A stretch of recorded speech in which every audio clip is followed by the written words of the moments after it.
Final cinema చూసిన తర్వాత cinema తెగ నచ్చింది, ప్రాణం పెట్టేసాం. కానీ చాలా గ్రేట్ఫుల్ అనిపించింది అబ్బా. ఇంతమంది మనం ఏదో ఒక డ్రీమ్ కోరుకుంటే దాన్ని నిలబెట్టాలని చెప్పి ఎంతమంది వాళ్ళ ఎండ వాన ఏదైనా సరే అవన్నీ వదులుకొని మన డ్రీమ్ నిలబడాలి, మన మన విజన్ నిలబడాలని తపన పడుతూ ఉంటే అక్కడ మా డైరెక్టర్ షనీల్ 6 రోజులు 6 రాత్రులు పడుకోకుండా రైట్నో ఉన్నాడు. అక్కడ ఉన్నాడు గ్రేడ్లో. ఓవర్సీస్ పంపించాలి ఇంకొక గంటలో. వాడు నా బెస్ట్ ఫ్రెండ్.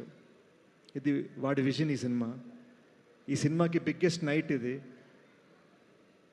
ఎక్కడో మేము ఇద్దరం కలిసి కన్న ఒక విజన్, ఆ డ్రీమ్ని నిలబెట్టాలని చెప్పి వాడు ఇక్కడ నాతో సెలబ్రేట్ చేయడానికి లేడు. సో ఈ డ్రీమ్ చూసినప్పుడు తెలియదు, కానీ ఇంతమంది కలుస్తున్నారు, ఇంతమంది, the kind of support, the kind of, అసలు ఈ ప్లాట్ఫామ్ మీద ఎలా నించున్నాను, ఈ సినిమా సుప్రియ గారి సపోర్ట్ మీద నిలబడిందండి.